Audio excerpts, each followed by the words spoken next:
Hello everyone, welcome to our channel Manish classes. तो इससे पिछले वीडियो में हम लोगों ने क्लास 9 के साइंस सब्जेक्ट के थर्ड चैप्टर को डिस्कस किया था, जो कि एटम्स और मॉलिक्यूल्स है। उसमें हम लोगों ने atomic masses, gram atomic masses, mole concept वगैरह को अच्छे से डिस्कस किया था। तो आज हम लोग इस वीडियो में चैप्टर 4, जो कि स्ट्रक्चर ऑफ एटम्स है, उसको डिस्कस करने वाले हैं। तो इसमें एटम का क्या स्ट्रक्चर है, उसमें क्या क्या सब एटॉमिक पार्टिकल्स है, ये सारी चीज़ को डिस्कस करेंगे। इससे पहले हम लोगों ने देखा था कि एटम का डेफिनेशन देखा था कि एटम जो होता है वो स्मॉलेस्ट पार्टिकल ऑफ मैटर होता है, जो कि अनडिविजिबल होता है। तो उस पिछले चैप्टर के लास्ट तक हमें हमारे पास दो क्वेश्चन मिलता है। पहला कि what makes the atoms of one element different from the atom of the another element. तो वो क्या चीज़ है जो एक एलिमेंट के एटम को दूसरे एलिमेंट के एटम से अलग बनाता है। ठीक है। और ये पहला सबसे बड़ा क्वेश्चन उस चैप्टर का रह गया था, जो कि इस चैप्टर में हम लोग डिस्कस करेंगे। और दूसरा क्वेश्चन है, are atoms really indivisible as propose by Dalton, और are there small constituent inside the atoms. तो क्या जैसे कि डाल्टन ने बताया था, क्या कि एटम इंडिविजुअल है, क्या ये वाकई में होता है, या फिर कुछ स्मॉलर कंस्टिट्यूएंट एटम के इनसाइड अंदर होते हैं। ये दूसरा क्वेश्चन है जिसे हम लोग इसमें देखने वाले हैं। तो डिस्कवरी ऑफ चार्ज पार्टिकल सब पढ़ते हैं। तो Thomson explain presence of electrons by cathode ray experiment. तो थॉमसन ने जो कैथोड रे एक्सपेरिमेंट के द्वारा इलेक्ट्रॉन का खोज निकाल दिया, खोज किया। तो उससे पता चला कि एटम के अंदर सब एटॉमिक पार्टिकल्स होते हैं, जिससे डाल्टन का ये कॉन्सेप्ट फेल हो गया। ठीक है। तो ये हम लोग ऐसे भी देख सकते हैं, जैसे आप स्केल को अपने बाल में रब कर जब स्मॉल पीस ऑफ पेपर को अट्रैक्ट करते हैं, तो इससे ये पता चलता है कि कुछ चार्ज का हेड हुआ है। ठीक है। तो वही चार्ज इलेक्ट्रॉन का होता है। ठीक है। तो अब इलेक्ट्रॉन के बारे में कुछ फैक्ट जान लेते हैं। तो इलेक्ट्रॉन पे पावर होता है -1.6 इंटू 10⁻⁻19 कूलम। इसका मास होता है 9.1 इंटू 10⁻−31 किलोग्राम। ठीक है। तो ये इस पे बेस्ड न्यूमेरिकल से पूछे जाते हैं, तो इसलिए ये नंबर याद करना ज़रूरी है। ठीक है। अब आगे बढ़ते हैं, डिस्कवरी ऑफ प्रोटॉन्स पे आते हैं। तो डिस्कवरी ऑफ प्रोटॉन हुआ था एनोड रे के ज़रिए, और ये एक्सपेरिमेंट ई गोल्डस्टेन साइंटिस्ट ने किया था। तो इसमें देखते क्या है। E Goldstein by his famous anode ray canal rays experiment was able to detect presence of positively charge particles called protons in the atom. तो इन्होंने प्रोटॉन एटम का खोज किया था। अब कुछ फैक्ट जान लेते हैं प्रोटॉन के बारे में। तो प्रोटॉन का जो चार्ज होता है वो सेम होता है इलेक्ट्रॉन के जितना चार्ज होता है उतना, बस इसमें पॉजिटिव होता है।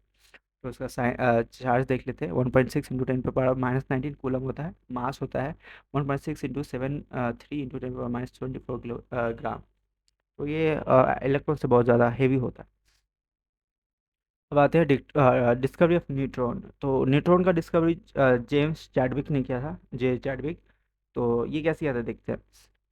J. Chadwick bombarded lighter elements like lithium boron with alpha particle and observed emission of new particle having zero charge but having mass equal to that of proton। तो जब उन्होंने लिथियम जैसे पार्टिकल को element को जब bombard किया alpha particle से, तो उन्होंने देखा कि ये क्या इमिशन हुआ है न्यू पार्टिकल का, जिसका चार्ज तो जीरो है लेकिन उसका मास प्रोटॉन के बराबर है। ठीक है। तो इसका तो ये उन्होंने इस पार्टिकल को न्यूट्रॉन नाम दिया, न्यूट्रॉन, क्योंकि इस पे चार्ज न्यूट्रल था। Neutron are absent in protium isotope of hydrogen atom. तो जो न्यूट्रॉन होता है वो हाइड्रोजन के प्रोटियम जो आइसोटोप है उसमें एब्सेंट होता है। ठीक है। Since mass of electron are negligible as compare to that of proton and neutron, hence sum of masses of proton and neutron in an atom will compose its atomic mass। तो इसमें ये पता चलता है कि जो एटॉमिक मास होता है किसी भी एटम का, वो सम होता है सिर्फ और सिर्फ सम होता है atomic mass of neutron and proton का सम होता है। ठीक है। तो ये इसलिए होता है क्योंकि इलेक्ट्रॉन का मास बहुत ही निग्लिजिबल है in comparison of proton and neutron. तो इसलिए उसका मास इंक्लूड नहीं किया जाता है। ठीक है। तो जो एटॉमिक मास होता है किसी भी एटम का, वो सम होता है masses of protons and neutrons present in the nucleus of that atom, ठीक है। तो ये होता है, ये आप नोट कर लीजिएगा, और ये इम्पोर्टेंट होता है एटॉमिक मास के कॉन्सेप्ट को समझने के लिए, इलेक्ट्रॉन वगैरह को समझने के लिए। तो ये आप देख लीजिए, नोट कर लीजिए और इसे याद कर लीजिए, और और अगर ना समझ में आया हो तो इसे दोबारा एक बार फिर से देख लीजिए, ठीक है। तो अब आगे बढ़ते हैं। तो ये सारे जो डिस्कवरीज थे, ये जेम्स चैडविक द्वारा किए गए थे, जो कि बहुत ही रिवोल्यूशनरी साबित हुआ एटम्स के स्ट्रक्चर को समझने के लिए, एटम्स के अंदर के सब एटॉमिक पार्टिकल्स को समझने के लिए। अब आगे देखते हैं एटॉमिक मॉडल्स क्या क्या है। जो एटॉमिक स्ट्रक्चर को समझाने के लिए जो डिफरेंट डिफरेंट तरह के मॉडल्स साइंटिस्ट लोग ने प्रेजेंट किए, वो उन सबको देखते हैं। चलिए पढ़ते हैं। From the knowledge of the existence of subatomic particles like electron, proton, and neutron in an atom, various atomic models were proposed by different scientists. तो जब से लोगों को पता चला कि सब एटॉमिक पार्टिकल है, तो इसके रिगार्डिंग लोगों साइंटिस्ट ने डिफरेंट डिफरेंट मॉडल्स प्रेजेंट किए। उसमें से कुछ फेमस है, Thompson model of atom, Rutherford's model of atom, and Bohr's model of atom, ठीक है। तो इन दिनों को हम लोग को क्लास 9 में पढ़ना है इस चैप्टर के अंदर। तो ये देख लीजिए, the most important and the most trusted and scientifically established model of atom which is adopted this days is quantum mechanical model of atom, it will be dealt in the higher classes. तो सबसे accurate और सबसे practical और scientifical जो model है वो quantum mechanical model of atom है, तो जिसके बारे में हम लोग को हायर क्लास में पढ़ना है। तो इससे पहले अब आपके दिमाग में सवाल आ रहा हो कि हमें direct quantum mechanical model of atom क्यों नहीं पढ़ाया जा रहा है। तो इससे पहले हम लोग को ये सारे जो फेल्ड मॉडल्स है वो क्यों पढ़ाया जा रहा है, तो ये इसलिए पढ़ाया जा रहा है ताकि हिस्ट्री पढ़ना जरूरी होता है, ताकि वो आप रिपीट ना करें वापस। तो इसलिए ये सारे कॉन्सेप्ट को समझते हुए आगे वाले जो मॉडर्न मॉडल है उसको समझना है, ठीक है। ताकि वो जो आगे जो मॉडल है एडवांस उसको अच्छे से समझ में आए, इसलिए हमें बेसिक मॉडल्स पढ़ना है, और साइंस कैसे डेवलप किया एटॉमिक मॉडल्स उसको जानना सही होता है, ताकि जो भी न्यू मॉडल है उसको समझ पाए। तो आइए सबसे बेसिक मॉडल से शुरुआत करते हैं, थॉमसन एटॉमिक मॉडल से शुरुआत करते हैं।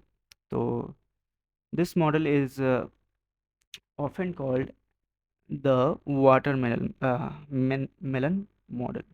तो इस मॉडल को अक्सर वाटरमेलन मॉडल कहा जाता है, वो इसलिए क्योंकि ये इसका जो डिज़ाइन था, जो शेप था, वो बेसिकली जो हाफ कट वाटरमेलन होता है उसके ऐसा लग रहा था।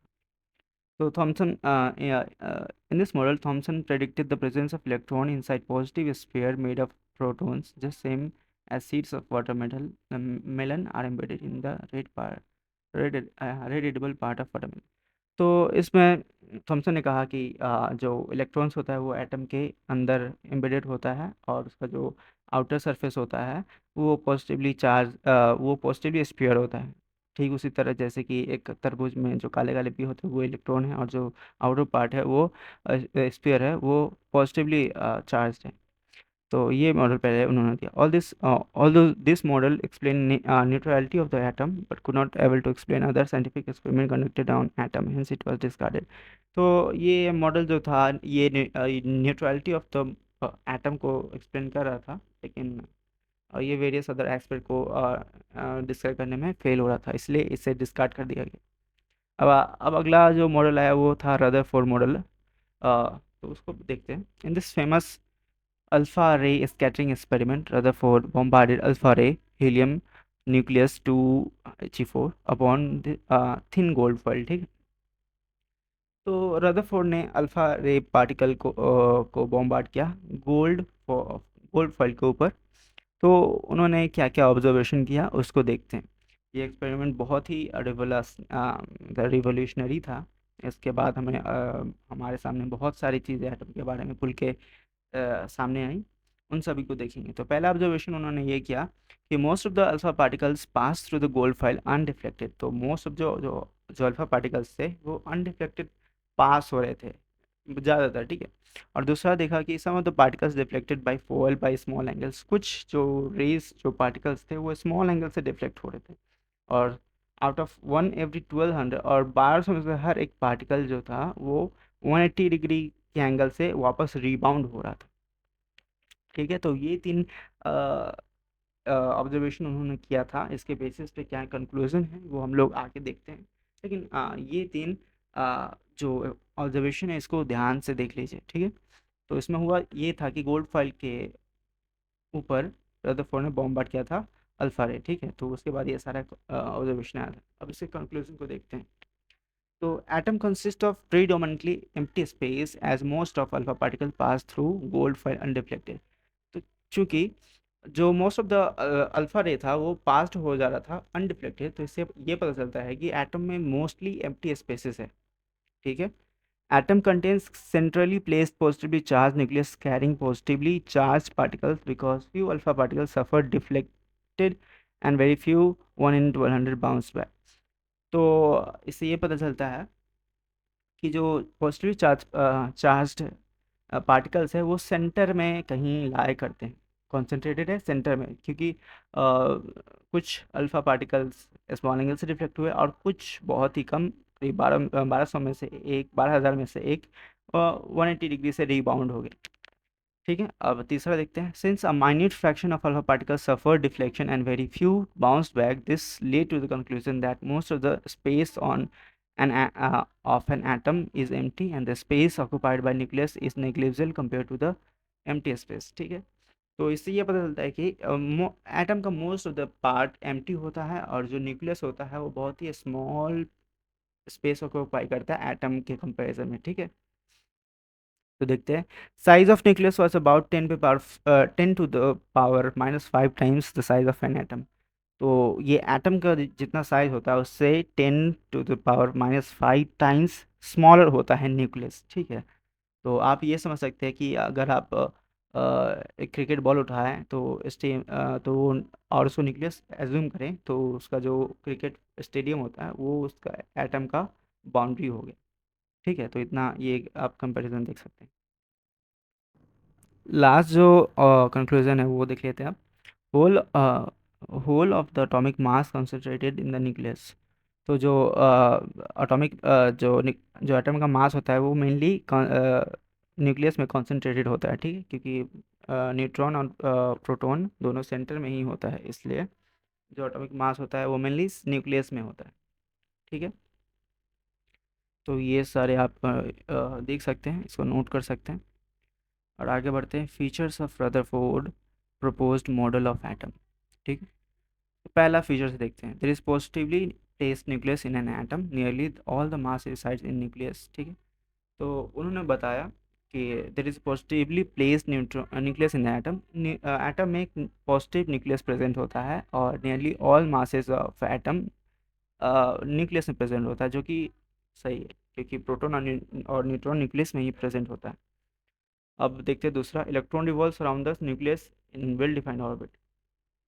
तो उन्होंने ये भी बताया कि जो इलेक्ट्रॉन होता है वो न्यूक्लियस के आसपास एक डिफाइंड ऑर्बिट में रिवॉल्व करते हैं, जो भी और तीसरा उन्होंने बताया कि size of nucleus is very small compare to the size of atom. और तीसरा फीचर जो उन्होंने दिया था फीचर वो ये कि साइज ऑफ न्यूक्लियस बहुत छोटा होता है एटम के कंपैरिजन में। ठीक है, जो कि काफ़ी हद तक सही है।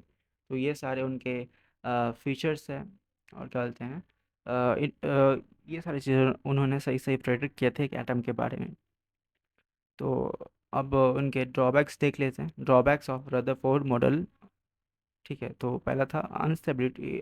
तो उनका ये ड्रॉबैक था कि वो स्टेबिलिटी ऑफ एटम को समझाने में असफल रहे थे।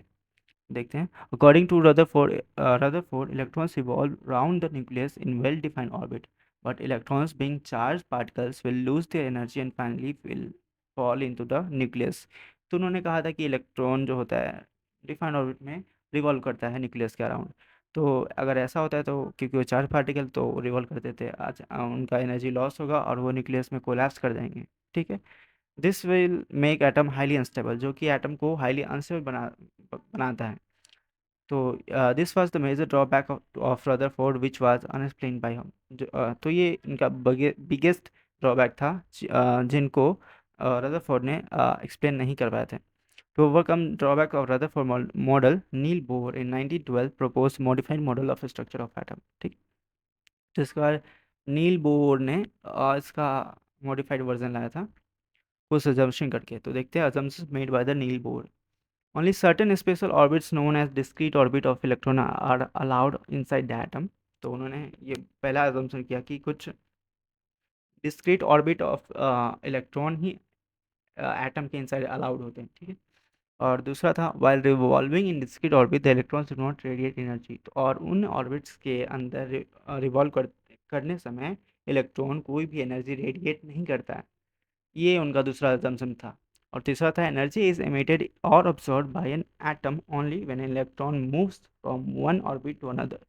और इलेक्ट्रॉन जो होता है वो एनर्जी तब रेडिएट करता है जब वो एक ऑर्बिट से दूसरे ऑर्बिट में जाता है, तब वो इलेक्ट्रॉन एनर्जी एमिट करता है या ऑब्जॉर्ब करता है। ठीक है, तो ये है, तो इनका आप ये मॉडल देख सकते हैं। इनमें जो के एल एम एन, तो ये के एल एम एन जो है ये सारे ऑर्बिट्स है जिसमें इलेक्ट्रॉन रिवॉल्व करते हैं। तो ये नील बोर ने ये मॉडल बताया था, ये जो कि काफ़ी हद तक एटम को सही सही रिप्रेजेंट और बताने सही अप्रोच था इलेक्ट्रॉन को एटम के स्ट्रक्चर समझने के लिए। तो वीडियो ज़्यादा लंबा ना करते हुए इस वीडियो को यहीं पे ख़त्म करते हैं, और बाकी चैप्टर हम लोग नेक्स्ट पार्ट में कवर करेंगे। तो इस वीडियो को देखने के लिए थैंक यू। अगर वीडियो आपको अच्छा लगा हो तो एक लाइक ज़रूर कीजिएगा, और शेयर कीजिएगा अपने दोस्तों में। अगर आप चैनल पे नए हो तो सब्सक्राइब ज़रूर कर दीजिएगा। आपका एक लाइक, शेयर और सब्सक्राइब हमें बहुत ज़्यादा मोटिवेट करता है ऐसे ही कंटेंट आगे लाने के लिए। तब तक के लिए मिलते हैं आपसे अगले वीडियो में। तब तक के लिए thank you, keep studying, bye bye.